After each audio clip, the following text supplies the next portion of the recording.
Some days had passed since the memorial service, and it still hadn't come to terms with what had happened. I suppose I never would. It was such a tragedy and so unexpected. When I read that note from Rupert at the reception, I had a moment of panic. What should I actually tell Brenda? Should I reveal what he'd actually written?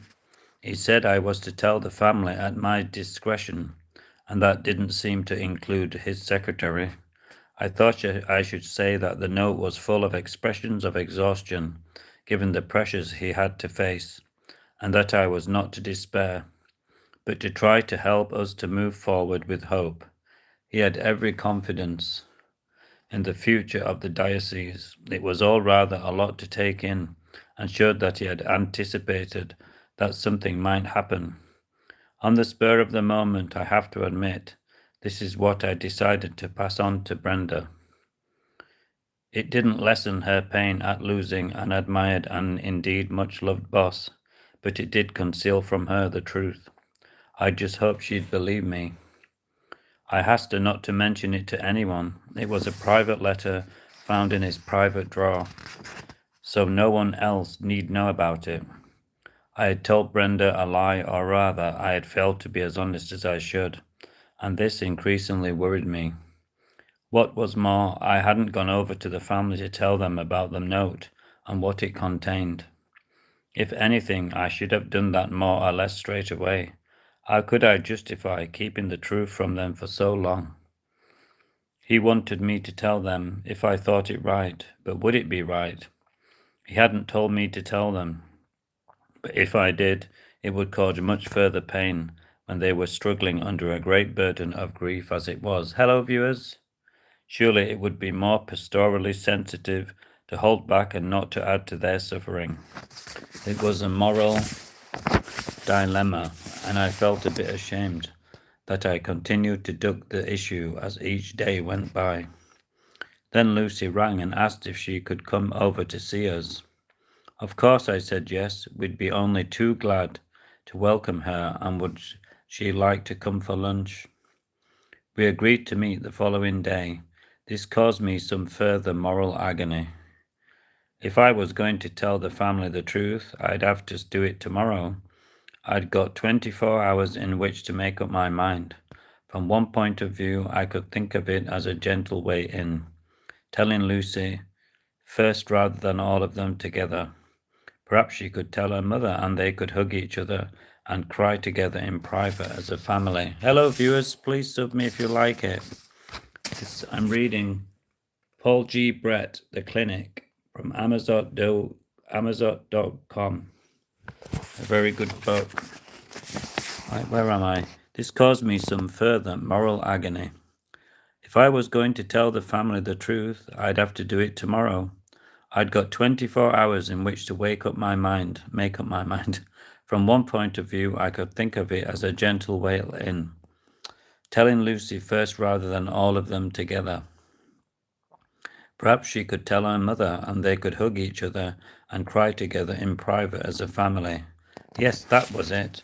That was how I'd present it to her. But when she came, everything was thrown up in the air again.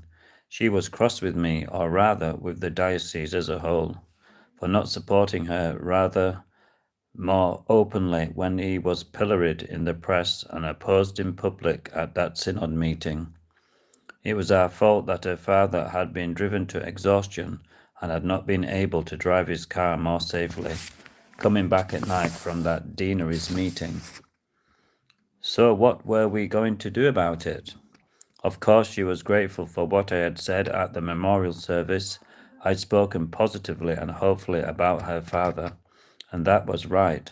But now that it was all beginning to sink in, her anger was coming to the surface. Hello, Dee. If this was what the church was like, she was glad she didn't go. The convent had put her off anyway. Lucy, I said as we sat together in our sitting room, I'm so glad you have come to see us.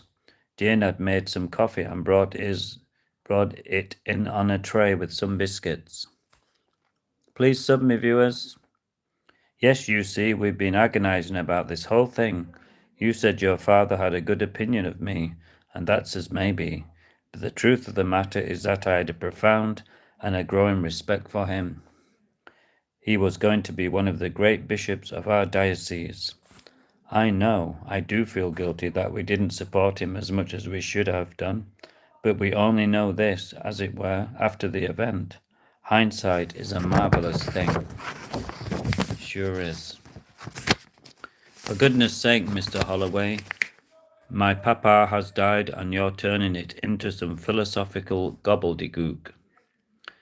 Oh, Lucy, I'm sorry, I didn't mean to do that. It's just, I suppose it's just that we're all struggling to know how to cope with this tragedy. Yes, I'm sorry, I shouldn't have been so emotional and rude to you.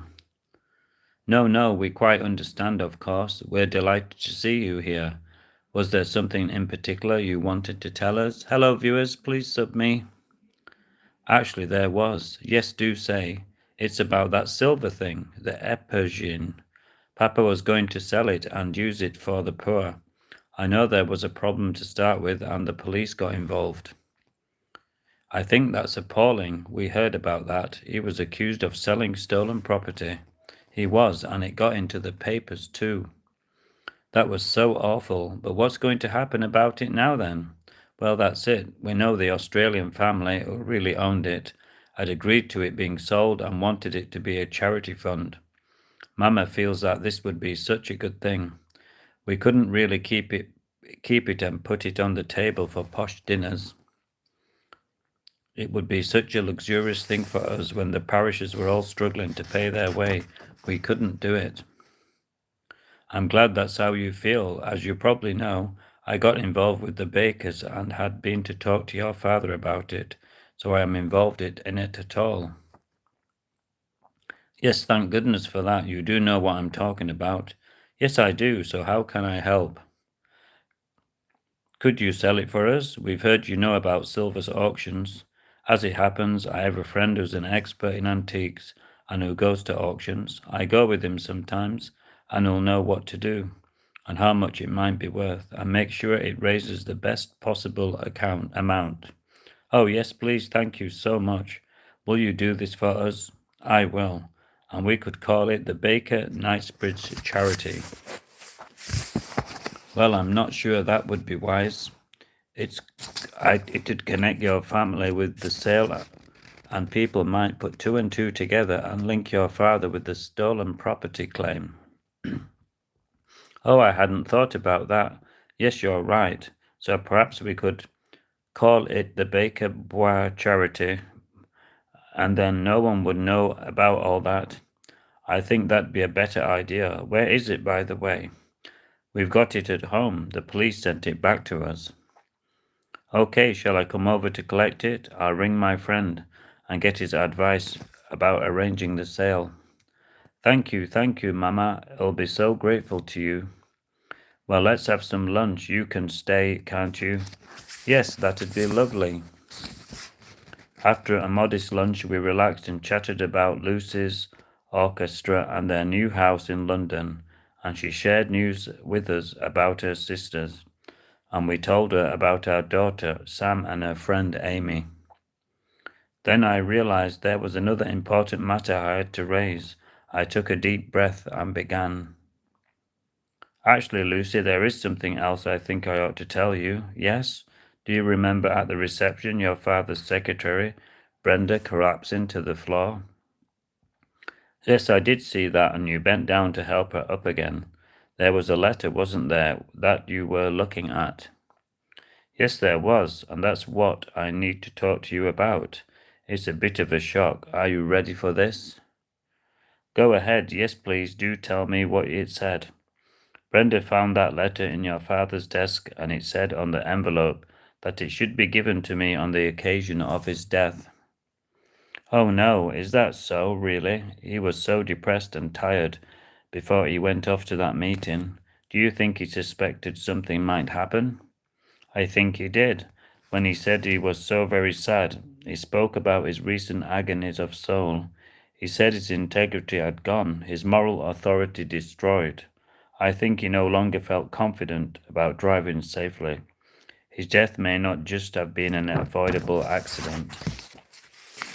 Hope you enjoyed that, viewers. I'll be reading more tomorrow. I'm getting tired. Please sub me if you liked it.